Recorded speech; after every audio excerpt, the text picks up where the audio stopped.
쌍곡선 함수는 어떤 성질이 있는지를 알아보려고 하는데요. 다음 같은 성질 여러분들 별표 시해봅시다. 이런 쌍곡선 함수의 성질들은 대학교 과정에 와서 배우는 성질들이다 보니까 편입학 시험에도 곧잘 나오고 또 활용도도 높습니다. 잘 기억해둘 필요가 있어요. 자, 쌍곡선 함수의 여러 가지 성질들 하나하나 살펴보도록 하겠습니다.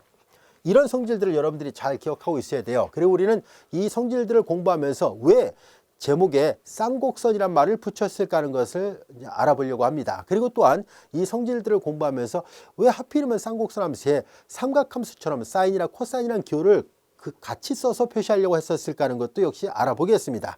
자, 우선 1번부터 증명하도록 하죠. 어렵지 않습니다. 하이퍼보릭 코사인 x하고 하이퍼보릭 사인 x를 더해보려고 하는데요. 하이퍼보릭 코사인의 정의로부터 2x승 더하기 2야 마이너스 x승, 하이퍼보릭 사인 x의 정의로부터 2x승 마이너스 2야 마이너스 x승인데요. 분모가 같죠? 자, 이제 분자끼리 더하는데요. 이거 똑같은 거 2의 2x승이고 얘는 플러스 마이너스가 지워지고요. 2 약분됐고요. 그래서 다 계산하니까 2의 x승입니다. 하이퍼보릭 코사인 x하고 하이퍼보릭 사인 x를 더하면 2의 x승이 됩니다. 자, 이번에는 하이퍼보릭 코사인 x에서 하이퍼보릭 사인 x를 빼보겠습니다. 2x승 더하기 2야 마이너스 x승이요. 마이너스 2분의 2의 x승 마이너스 2의 마이너스 x승이에요. 자, 이제 분모 2가 있고요. 자, 이제 분자끼리 빼면 되는데 이거 서로 지워지는군요. 마이너스니까요. 근데 마이너스면서 플러스죠. 그래서 이건 두 개가 생겨서 이렇게 됩니다. 2 약분되니까 2야 마이너스 x에서 이렇게 돼요. 그래서 하이퍼보릭 코사인 x에서 하이퍼보릭 사인 x를 빼면 2야 마이너스 x에서 2번도 증명이 됐습니다. 자, 이번에 3번을 증명하려고 하는데요. 3번을 잘 볼까요? 제곱 마이너스 제곱으로 되어 있습니다. 이 제곱 마이너스 제곱은 여러분들이 잘 알다시피 합차의 곱으로 인수분해 되잖아요. 3번은 하이퍼보릭 코사인 x의 제곱 마이너스 하이퍼보릭 사인 x의 제곱은, 자, 이거는 제곱 마이너스 제곱이니까 하이퍼보릭 코사인 x 플러스 하이퍼보릭 사인 x 그리고 하이퍼보릭 코사인 x 마이너스 그리고 하이퍼보릭 사인 x 이렇게 쓸 수 있잖아요. 즉 제곱 마이너스 제곱이니까 합차의 곱으로 계산할 수 있습니다. 근데 방금 전에 이거 2의 x승이라는 걸 우리가 확인했고요. 얘도 2의 마이너스 x승이라는 걸 확인했습니다. 두 개 곱하니까 지수법칙으로부터 2형승 1 이렇게 돼요. 그래서 자연스럽게 하이퍼보릭 코사인 x의 제곱에서 하이퍼보릭 사인 x의 제곱을 뺀 것이 1이라는 것을 알게 됐는데요. 왜 이 함수에다가 쌍곡선 함수라고 말을 붙였을까 하는 얘기인데 바로 이 성질 때문입니다. 제곱 마이너스 제곱이 1이 되는 성질, 이 성질은 바로 쌍곡선이 갖고 있는 고유의 성질입니다. 그에 반해서 제곱 더하기 제곱이 1이라는 것은 바로 원이 갖고 있는 고유의 성질입니다. 따라서 이런 문제들을 구별하기 위해서 우리는 타원의 방정식과 쌍곡선의 방정식에 대해서 각각의 정의가 어떻게 되어 있는지를 한번 살펴보려고 합니다. 이런 타원과 그리고 쌍곡선에 관한 내용들은 이 다음 단원에서 조금 더 자세하게 다뤄보려고 하는데요. 일단 뒤에 가서 다시 한번 더 언급할 수 있을지 어떨지 모르겠습니다만 지금 타원의 정의가 뭐고 그리고 쌍곡선의 정의가 뭐다라는 것을 정의하고 가도록 하겠습니다. 자, 앞으로도 우리가 편입성을 공부하면서 자주 등장하는 함수들이 이 타원과 쌍곡선인데요. 자, 어떻게 정의되는지 한번 보겠습니다. 자, 정의를 쓰지 않고 말로 설명하도록 하겠습니다. 여러분들 이해만 하고 있으면 되고요. 식이 어떻게 세워진다라는 것만 알고 있으면 됩니다. 자, 이제 좌표 평면상에 움직이지 않는 점을 정점이라고요. 움직이는 점을 동점이라 합니다. 자, 이제 좌표 평면상에 두 정점이 있습니다. 두 정점, 편의상 좌표 평면상의 두 정점을 여기로 잡겠습니다. 좌표 평면상의 두 정점으로부터 거리의 합이 일정하다는 얘기는 상수라는 얘기예요. 거리의 합이 상수가 되는 점들의 자취방정식을 생각합니다. 거리 합이 일정하고 여기서부터까지 거리하고 이 거리가 일정하고, 자, 이렇게 이 거리하고 이 거리가 일정하고 이런 식이에요. 자, 어느 위치에 있던 간에 좌표 평면상에서 두 정점으로부터 거리의 합이 일정한 점들의 자취방정식, 그걸 식을 세우고 그림을 그려보면 이런 모양이 나옵니다. 자, 이 빨간색 이 둘레상, 곡선 둘레상에 있는 어떤 점을 잡더라도 거리의 합이 항상 일정하게 되어 있다는 특징을 갖고 있습니다. 이 길에다 이 길을 더한 게 항상 똑같아요. 어디를 계산하든 간에. 그래서 이제 이런 모양이 나오는데요. 자, 좌표평면상의 두 정점으로부터 거리 합이 일정한 이 점들의 자치방정식, 얘네들을 식을 쭉 세워서 계산을 하잖아요. 그러면 다음 같은 모양으로 표현이 됩니다. a제곱분의 x의 제곱 플러스 b의 제곱분의 y의 제곱 이퀄 1로 나타내지게 되고요. 여기서 이걸 타원의 표준형이라 합니다. a는 양수, b는 양수예요. 여기서 a는 뭐냐면은 바로 여기 꼭지점의 좌표들을 말합니다. 여기서 a, b는 모두 양수예요. 자, 이제 여기 얘네들 타원의 꼭지점이랍니다. 이거는 이제 원이 아니라 약간 찌그러진 원이라서 이걸 타원이라 얘기를 하는데요. 이렇게 a, b는 바로 이런 값들을 말합니다. 자, 여기에서 편의상 이 그림사로 보면 알 수 있듯이 a가 b보다 크면은 옆으로 길쭉한 타원이고요. a보다 b가 더 크면은 위아래로 길쭉한 타원이 됩니다. 편의상 이 그림 갖고 한번 설명해 보도록 할게요. 여기에서 우리는 이 꼭지점에서 이 꼭지점까지 요거를 장축의 길이라 합니다. 장축의 길이.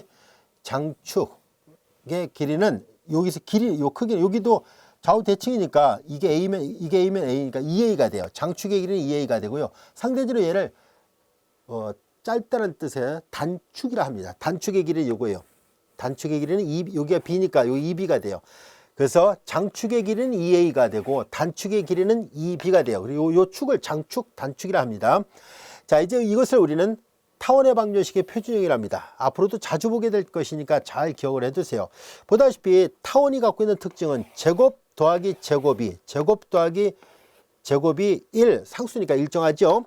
자, 제곱 더하기 제곱이 일정한 것을 우리는 타원이라 얘기를 하고요. 여기서 A하고 B가 같으면 원이라 얘기를 합니다. B 대신에 A를 써봐요. 그러면 양변에 A제곱을 곱해요. 그러면 X제곱 더하기 Y제곱 이퀄 A제곱이니까 중심이 원점이고 반지름 A가 되는 원이라는 뜻입니다. 즉 장축의 길이와 단축의 길이가 같으면 타원의 특별한 경우가 원이 됩니다. 그래서 원도 타원의 일종이에요. 그래서 우리는 원의 방정식이라고도 말하지만 어떤 측에서는 타원의 방정식이라고도 표현합니다. 그래서 원은 타원의 일종이거든요. 타원의 특수한 경우니까. 그래서 원은 어떤 특징을 갖고 있냐면 제곱 더하기 제곱은 1이에요. 이런 성질을 갖고 있는데 여러분들이 이미 앞에서 배웠던 삼각함수를 잘 보세요. 코사인의 제곱 더하기 사인 제곱은 1이죠. 여기다 써볼게요. 코사인의 제곱 더하기 사인 제곱은 1. 그래서 코사인 x의 제곱 더하기 이거 x를 다른 용도로 썼으니까 세타 씁시다. 코사인 세타의 제곱 더하기 사인 세타의 제곱은 1. 이런 성질은 바로 원이 갖고 있는 고유의 성질입니다. 자, 이번에는 단어 하나만 살짝 바꿔서 얘기를 해볼게요. 좌표 평면상의 두 정점, 이걸 참 우리 이제 하나 더 용어를 설명할게요. 이거를 초점이라 얘기를 합니다. 초점, 타원의 초점. 이 두 정점을 타원의 초점이라고 얘기를 합니다.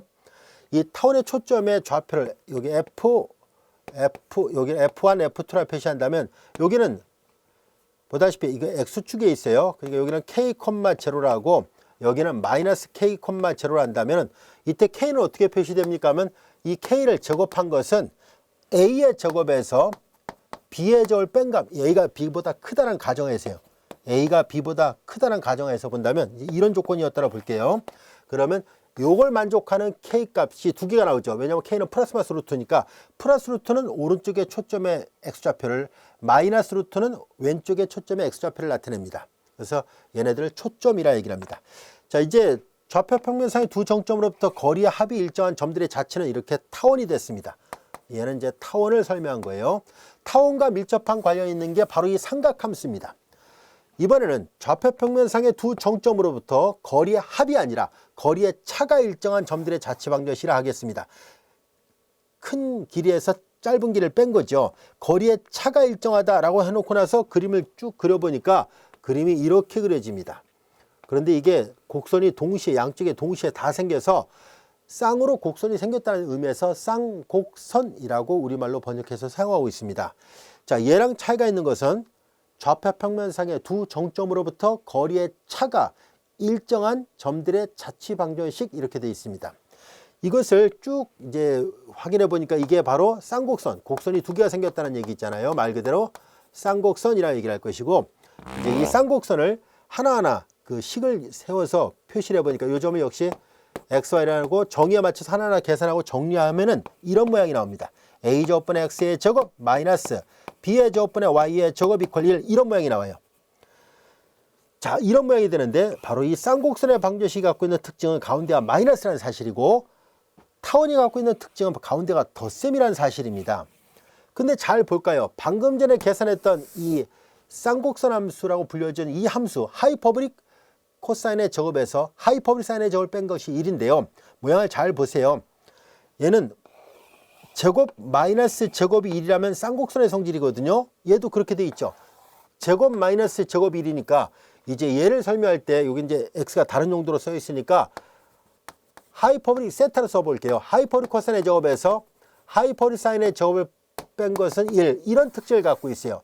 그래서 얘는 쌍곡선을 특성화시켜주고 얘는 타원을 특성화시켜주고 있습니다. 그래서 이 함수에다 왜 쌍곡선이란 말을 붙였는지 이해할 수 있겠죠? 바로 이 성질 때문입니다. 그리고 이제 삼각함수는 이런 성질을 갖고 있기 때문에 다른 저자분들은 이 삼각함수라는 그 고유의 명칭도 있습니다만은 이것을 다른 말로 타원함수라고도 말을 하기도 합니다. 얘가 쌍곡선 함수가 되듯이 얘를 타원함수 또는 원함수라고도 얘기를 합니다. 그런 말로도 사용하고 있습니다. 자, 이제 그러면 이런 성질 때문에 쌍곡선 함수라는 말을 붙인 것이 이제 이해가 됐다면은 그럼 왜 하필이면 삼각함수랑 같은 비슷한 기호를 붙였을까 하는 것도 이제 여러분들 잘 보세요. 매우 닮아 있는 성질이잖아요. 여기 보세요. 플러스 마이너스. 이해됐죠? 그러나 삼각함수는 아니기 때문에 비슷하지만 다르다는 것을 강조하기 위해서 하이퍼보릭이라는 기호를 붙인 거예요. 그리고 이것만으로도 이제 이게 삼각함수랑 서로 짝을 지어주는 서로 대비가 되는 그런 함수이겠구나라는 것을 어느 정도 예상할 수 있을 텐데요. 조금 더 자세하게 삼각함수랑 완전히 비슷한 또는 똑같은 그런 형태의 항등식도 있습니다. 그래서 그런 것들 좀 더 다뤄보면 왜 이렇게 삼각함수 기호를 앞에다 붙였는지도 이해를 할 수 있게 될 겁니다. 이제 h를 붙여놓은 함수의 의미 이해할 수 있겠죠? 쌍곡선의 특징을 갖고 있었기 때문입니다. 가운데가 뺄셈이에요. 자, 이제 이렇게 해서 이 3번 성질 때문에 우리는 쌍곡선 함수라는 말을 붙였던 이유는 그 때문이구나 라는 것을 알게 됐습니다. 자, 몇 가지 성질을 좀 더 살펴볼게요. 이 밑줄처럼 이 3번을 우리는 쌍곡선 함수라는 특징도 알 수 있었습니다만 제곱에 관한 항등식입니다. 제곱에 관한 항등식. 자, 우리는 4번과 5번을 연달아서 증명해 보도록 하죠. 하이퍼보릭 코사인의 제곱에서 하이퍼보릭 사인의 제곱을 뺀 것이 1인데요. 이 식의 양변을 하이퍼보릭 코사인의 제곱으로 나눠보겠습니다. 하이퍼보릭 코사인의 제곱으로 나누면 1 마이너스 하이퍼보릭 코사인분의 하이퍼보릭 사인은 하이퍼보릭 탄젠트죠. 그리고 하이퍼보릭 코사인의 역수는 하이퍼보릭 시컨트라 얘기했는데 제곱으로 나눴으니까 이렇게 됐죠. 자, 그래서 이런 항등식이 또 생기는구나 라는 것이 증명이 됐습니다. 자, 그 다음에 이제 마찬가지로 이 식을 양변을 이제 하이퍼보릭 사인의 제곱으로 나눠봐요. 이걸로 나눠버리면 하이퍼보릭 사인분의 하이퍼보릭 코사인이니까 하이퍼보릭 코탄젠트가 됐죠. 자기 자신을 넣었으니까 1이 될 것이고 하이퍼보릭 사인의 제곱의 역수니까 하이퍼보릭 코시컨트의 제곱이 돼서 역시 또 다른 항등식을 역시 얻을 수 있었습니다. 어렵지 않죠? 자, 이런 비슷한 성질이 삼각함수에도 있잖아요. 왜냐하면 삼각함수도 말로 설명할게요. 코사인 제곱 더하기 사인 제곱이 1이니까 양변을 코사인의 제곱으로 나누면 1 더하기 탄젠트의 제곱은 시컨트의 제곱. 여기는 마이너스인데 여기는 얘 때문에 덧셈이에요. 그리고 양변을 사인의 제곱으로 나누면 하이퍼보릭이 아니라 코탄젠트의 제곱 더하기 1은 코시컨트의 제곱이에요. 그래서 얘랑 비슷하죠. 그래서 이런 성질들이 유사성이 많았기 때문에 그래서 삼각함수랑 짝지어지는 함수라는 것을 강조한 거예요. 타원, 쌍곡선이 관련이 있듯이. 그래서 이 하이퍼보릭 함수에다가 일부러 처음에 이걸 정의한 수학자 어느 분인지 몰라도 이제 코사인, 사인을 집어넣고 기호를 비슷하게 만들어 놓은 겁니다. 그래서 삼각함수하고 쌍곡선 함수가 관련이 있다라는 것을 말하고 있습니다. 물론 정의 자체는 전혀 다르게 되어 있지만은 서로 간에 유사한 성질이 많이 있다는 것을 강조하고자 합니다. 이제 왜 쌍곡선 함수에 이런 수학 기호가 붙었는지 이해할 수 있겠죠. 코사인에다 또 h를 붙였던 이유도 다 살펴봤습니다. 자, 이제 우리는 이렇게 해서 쌍곡선 함수를 약속을 하게 됐고요. 그 다음에 이제 여기 6번 이후부터는 쌍곡선 함수의 덧셈 공식인데요. 이건 증명이 우리 책에 나와 있고요. 좌변 따로하고 우변 따로하면 결과가 같다는 것은 쉽게 증명이 가능합니다. 그래서 증명은 생략하도록 할게요. 대신 여기다가 한번 써볼게요. 하이퍼보릭 사인 x 플러스 y입니다. 삼각함수에서 사인 덧셈 공식은 신, 코, 프, 코신이었었죠. 얘도 마찬가지입니다. 신, 코, 프, 코신 이와 같이 됩니다. 차이가 있다면 h를 다 집어넣어서 쌍곡선 함수예요 라는 것만 구별하면 됩니다. 공식 자체가 같아요. 이런 유사성이 참 많아요. 그래서 서로 항상 공부할 때 쌍곡선 함수하고 삼각함수를 같이 놓고 비교해 가면서 공부하면 이해하기 쉽습니다. 자, 이제 하이퍼보릭 사인 x 플러스 y는 신, 코, 프, 코시입니다. 마찬가지 여기다 마이너스를 주면은요. 하이퍼보릭 코사인은 우함수니까 마이너스 있으나 없으나 똑같지만은 하이퍼보릭 사인은 기함수라 얘기를 했죠. 마이너스가 바깥으로 나오니까 이런 성질이 나타나게 됩니다. 그래서 6번 이와 같이 돼요. 자, 그리고 삼각함수 코사인 덧셈 공식은 코코마 신신이죠. 하지만 주의할 점은 쌍곡선 코사인 함수의 덧셈 공식은 부호가 바뀌지 않습니다. 삼각함수는 코코마 신신에서 플러스였는데 오른쪽으로 넘어가면서 마이너스가 됐다면은 쌍곡선 코사인은 플러스는 그대로 플러스, 마이너스는 그대로 마이너스로 가요. 그것만 주의하면 됩니다. 여기다 한번 적어보도록 할게요.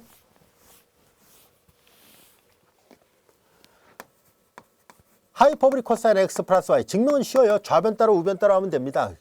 그래서 생략하도록 할게요. 마가 아니라 플러스예요. 코프 신시입니다. 이것이 삼각함수하고 쌍곡함수의 쌍곡선 함수의 차이점 중에 하나예요. 이런 것들을 잘 구별을 해야 돼요. 똑같다고 무조건 다 한꺼번에 외워버리면 안 돼요. 코프 신시입니다. 전부 다 하이퍼보릭 함수고요. 그 다음에 이제 여기에 마이너스 붙이면은요. 하이퍼보릭 코사인은 우함수니까 마이너스 있으나 없으나 똑같지만 하이퍼보릭 사인은 기함수니까 마이너스가 바깥으로 나가서 부호 안 바뀝니다. 플러스 마이너스 이렇게 돼요. 그래서 이런 성질이 성립합니다 라는 것을 알 수 있습니다. 자, 7번 성질 부호가 바뀌지 않았습니다. 잘 구별하세요. 자, 그 다음에 이제 8번은 뭐 이해하기 쉬워요. 하이퍼보릭 탄젠트 x 플러스 y는 정의 자체가 하이퍼보릭 코사인 분의 하이퍼보릭 사인이잖아요. 그래서 얘네들은 하이퍼보릭 코사인이니까 요 위에 써 있는 것처럼 프 신시입니다.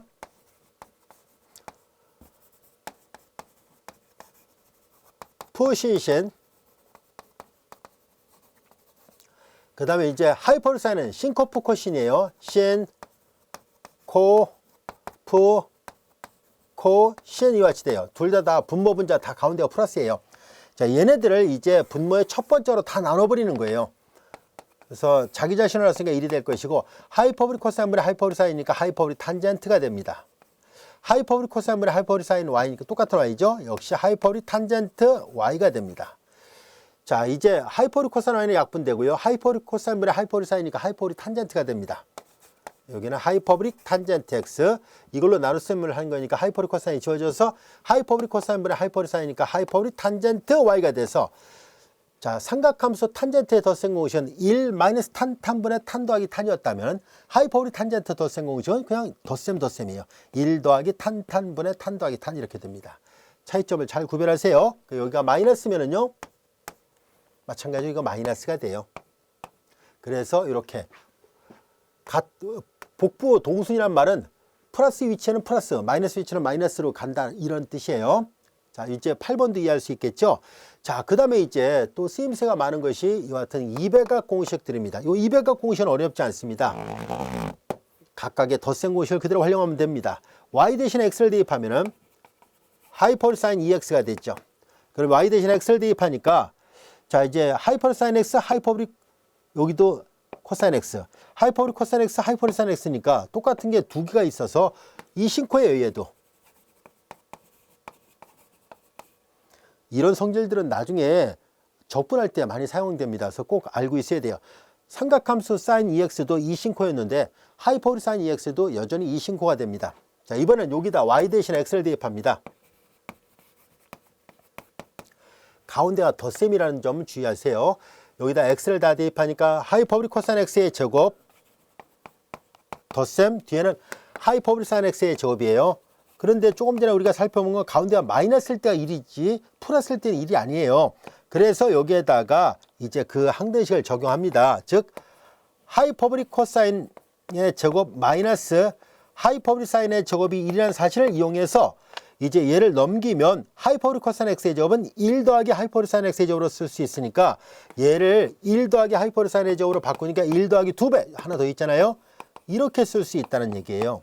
그 다음에 또 같은 성질 역시 적용하면은 이번에는 자, 이제 다음과 같이 쓸 거예요. 하이퍼리산의 x의 제곱 넘어가고 2를 넘기면은 하이퍼리산의 제곱은 하이퍼리 코사인 x의 제곱 마이너스 1이에요. 그래서 이제 이 뒷부분을 바꿉니다. 하이퍼리 코사인 x의 제곱 마이너스 1이니까 하이퍼리 코사인이 두 번 나오니까 2배 하이퍼리 코사인 x의 제곱 마이너스 1 이렇게 돼요. 그래서 이런 역시 성질들 잘 구별을 해야 됩니다. 이런 성질들 나온 거 이해할 수 있죠? 2배 하이퍼리 코사인 x의 제곱 마이너스 1, 1 더하기 2배 하이퍼리 사인 x의 제곱이에요. 요 밑에 있는 건 여기다가 y 대신 x를 대입하니까 1 더하기 하이퍼리 탄젠트 x의 제곱분의 2배 하이퍼리 탄젠트 x. 역시 이런 성질 당연히 이 덧셈 공식으로부터 분명히 성립한다는 것을 알 수 있습니다.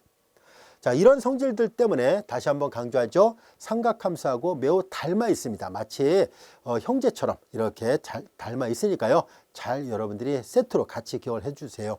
아시겠죠?